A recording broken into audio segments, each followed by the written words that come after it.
Hi friends, Sarika recipe मराठीमध्ये तुमचं खूप खूप स्वागत आहे. आज आपण एकदम मस्त अशी एकदम झणझणीत चविष्ट अशी मस्त एकदम चविष्ट अशी भरली ढोबळी मिरची किंवा सिमला मिरची कशी करायची ते पाहणार आहे. एकदम मस्त झालेले आहे. एकदम बघा, इथे भरली ढोबळी मिरची आपण मस्त चविष्ट बनवलेली आहे. तुम्ही एकदा बनवलं तर परत परत याच पद्धतीने बनणार एवढी चविष्ट मस्त आणि झटपट ही भाजी बनवलेली आहे. नक्की करून बघा, तुम्हाला पण ही रेसिपी खूप आवडेल आणि एकदम झटपट अशी बनते. कमी साहित्यात तेवढीच चविष्ट. नक्की करून बघा. तर चला वेळ न घालवता व्हिडिओला सुरुवात करू. इथे बघा, सर्वप्रथम मी मिडियम साईजच्या 250 ग्राम इथे मी मिरची घेतलेली आहे, सिमला मिरची. आता ही याचे देठ काढून घ्यायचे आणि मधला भाग काढून घ्यायचा. या पद्धतीने बघा, मी याचे देठ मधला भाग काढून घेते म्हणजे यामध्ये आपल्याला मसाला भरायला सोपं जातं.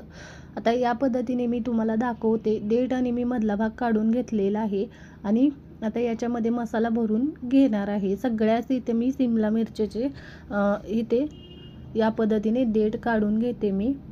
इथे बघा, मी देठ काढून घेतलेले आहे आणि याच्या आधी मी सिमला मिरची स्वच्छ धुवून घेतलेली आहे.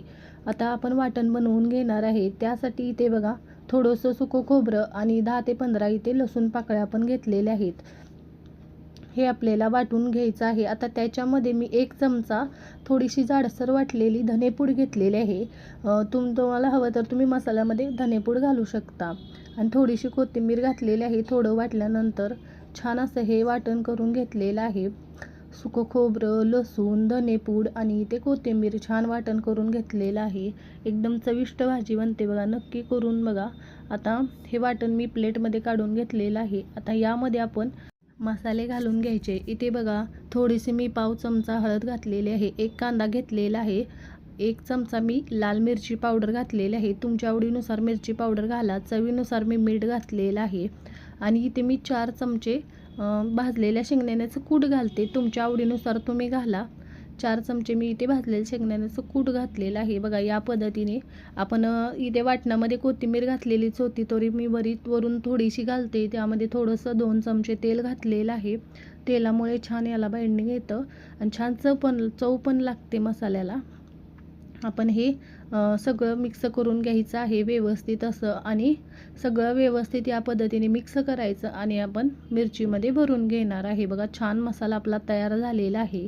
आता मी या पद्धतीने मिरचीमध्ये भरून घेते. थोडासा दाबून भरायचा म्हणजे परतताना यामधला मसाला बाहेर निघणार नाही. या पद्धतीने मी थोडंसं दाबून भरते. छान असा मसाला भरून घ्यायचा. सगळ्याच मिरच्यामध्ये मी मसाला इथे भरून घेतलेला आहे छान असा. आता आपण ह्या मिरच्या थोड्याशा परतून घेणार आहे. त्यासाठी इथे बघा, कढई गरम करायला ठेवलेली आहे. थोडंसं मी पळीवर यामध्ये छोटी पळी तेल घातलेलं आहे. तेल थोडं गरम झालं की यामध्ये जिरे मोहरी घालून घ्यायचं आणि ते छान फुललं की यामध्ये कढीपत्ता घालायचा. 7 ते 8 कढीपत्त्याचे पाने घातलेले आहेत. मस्त टेस्ट लागते. आता कढीपत्ता थोडासा परतला की त्यामध्ये आपण मिरची घालून घ्यायची आणि चांगली परतून घ्यायची 1 मिनिटभर तेलामध्ये. या पद्धतीने सगळ्या मिरच्या मी येथे घालून घेतलेल्या आहेत. आता 1 मिनिट मी परतून घेते तेलामध्ये. या पद्धतीने बघू शकताय. मिरच्या आपल्या बघा छान अशा मी खाली वर करून घेते. गॅसची फ्लेम एकदम कमी करायची आणि तेलामध्ये 4 ते 5 मिनिटं परतून घ्यायच्या. अशाच थोड्या वाफवून घ्यायच्या बिना पाणी घालता, म्हणजे टेस्ट एकदम छान लागते आणि सगळीकडे छान परतली जाते. मिरची छान भाजली जाते. इथे मी झाकण ठेवून याला 5 मिनिटं चांगलं वाफवून घेणार आहे. पण मध्ये मध्ये याला पलटून घ्यायचं. सगळ्या बाजूने चांगली मिरची भाजून घ्यायची. बघा, इथे बघा 5 मिनिटानंतर बघू शकताय मी मध्ये 2 ते 3 वेळाला याला छान असं पलटी करून सगळ्या बाजूने चांगली भाजून घेतलेली आहे. या अशी तुम्ही मिरची बनवलं तर छान टेस्ट लागते बघा. एकदम मस्त तयार होते. आता यामध्ये थोडंसं शिजण्यापुरतं पाणी घातलेलं आहे. एकदम थोडं घातलेलं आहे. आता यावर झाकण ठेवून छान असं 5 ते 7 मिनिटं आपण याला एकदम लो फ्लेमवर शिजवून घेणार आहे. बघा, छान असं बघा 5 ते 7 मिनिटानंतर मिरची आपली छान शिजलेली आहे. मस्त एकदम टेस्टी अशी आपली मिरची तयार झालेली आहे. बघा, झटपट बनते, कमी साहित्यात तेवढी चविष्ट, छान भाजलेली आहे. तुम्ही बघू शकता एकदम मस्त मिरची आपली तयार झालेली आहे. सगळ्या बाजूने छान अशी मी याला भाजून छान शिजवून घेतलेले आहे. बघू शकताय सगळ्या मिरच्या आपल्या छान भाजलेले आहेत. एकदम टेस्टी लागतात. तुम्ही चपाती बरोबर खा, भाकरी बरोबर खाऊ शकता. मस्त लागतात बघा. मी गॅस बंद केलेला आहे. एकदम छान अशी आपली मिरची तयार झालेली आहे. नक्की या पद्धतीने करून बघा आणि कमेंटमध्ये जरूर सांगा तुम्हाला आजचा व्हिडिओ कसा वाटला. व्हिडिओ आवडला असेल तर व्हिडिओला लाईक करा, शेअर करा. चॅनलवर नवीन असाल तर चॅनलला सबस्क्राईब करा, बेल आयकॉनला क्लिक.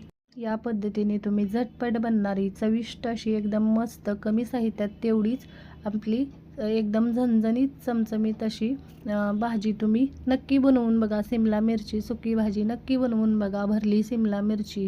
तुम्हाला पण ही रेसिपी खूप आवडेल. व्हिडिओ पाहिल्याबद्दल धन्यवाद.